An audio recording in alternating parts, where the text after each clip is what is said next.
Commentaire de saint Thomas d'Aquin sur l'épître de saint Paul aux Philippiens, chapitre 4, versets 10 à 23.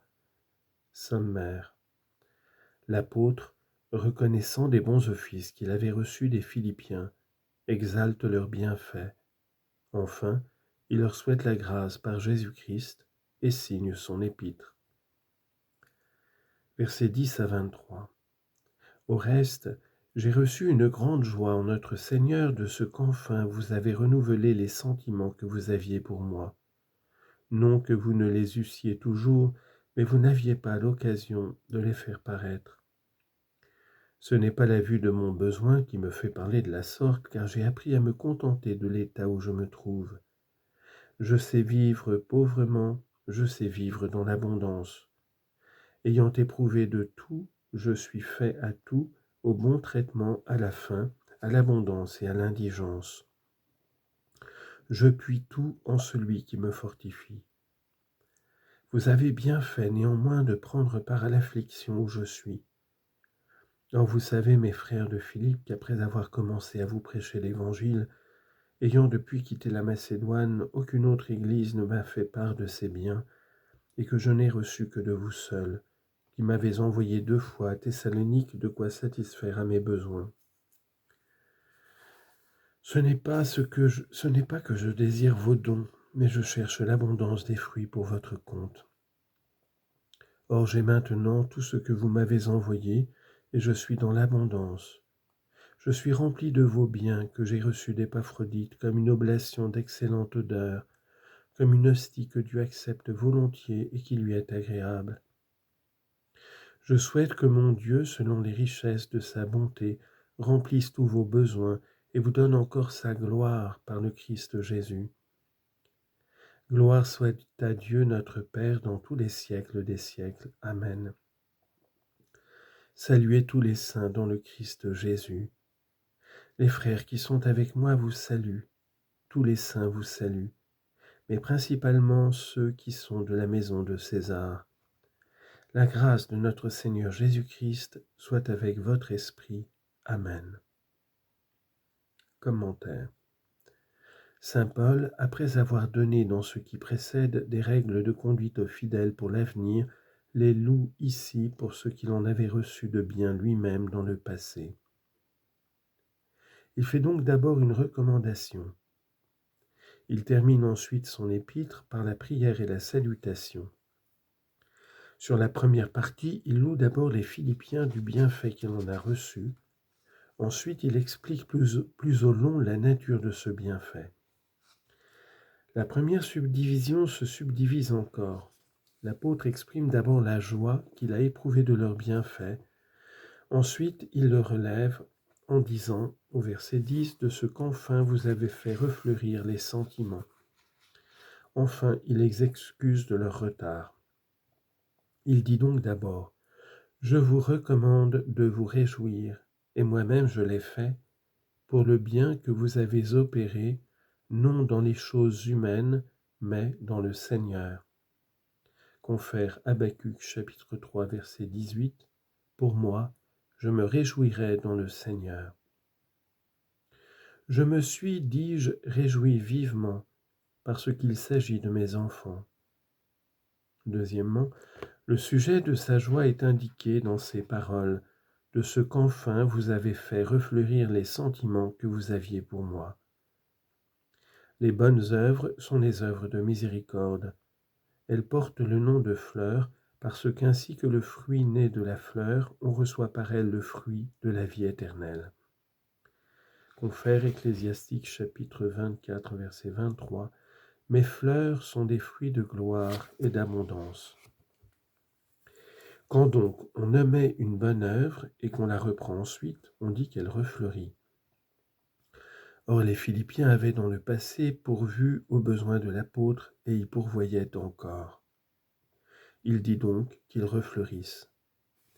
Il explique sa pensée quand il ajoute au verset 10 des sentiments que vous aviez pour moi, à savoir votre compassion à mes épreuves, comme il est dit plus haut. Il est juste que j'ai ce sentiment de vous tous parce que je vous ai tous dans le cœur. Chapitre 1, verset 7. Confère, des Maccabées, chapitre 10, verset 20. Nous voulons que vous soyez toujours attachés à nos intérêts et que vous conserviez l'amitié avec nous, comme vous les aviez autrefois pour moi, c'est-à-dire quand vous veilliez à nos besoins.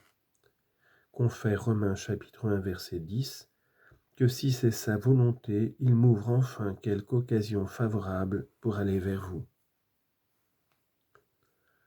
Quand l'apôtre dit à la suite « Mais vous n'aviez point d'occasion de les faire paraître », il excuse leur retard, comme s'il disait « Je n'impute ni à la négligence ni à une omission coupable, mais à la nécessité ce retard. Je sais que vous avez été empêchés par les tribulations que vous avez souffertes. » Confère Ecclésiastique, chapitre 40, verset 1. Une inquiète occupation a été destinée d'abord à tous les hommes.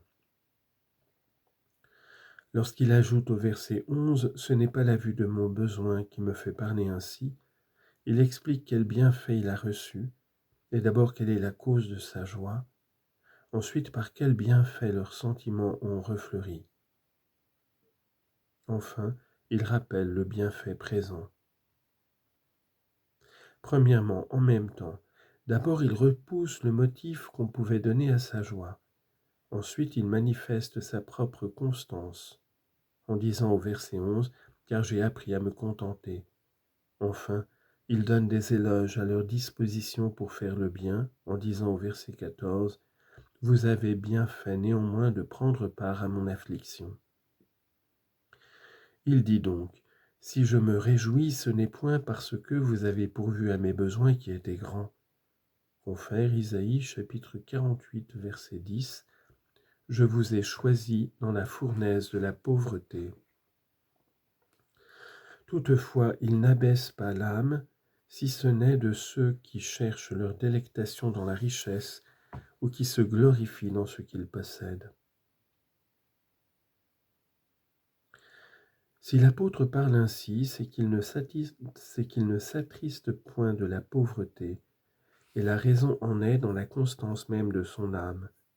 Il rappelle donc d'abord cette constance, ensuite sa cause. Il montre cette constance dans une circonstance spéciale, et généralement dans toutes ses épreuves. Verset 12, ayant éprouvé de tout et partout. Il dit donc, je ne redoute point la pauvreté, car j'ai appris à me contenter de l'état où je me trouve. Rien en effet ne manifeste mieux l'âme du sage parfait que de savoir mettre à profit les circonstances quelles qu'elles soient.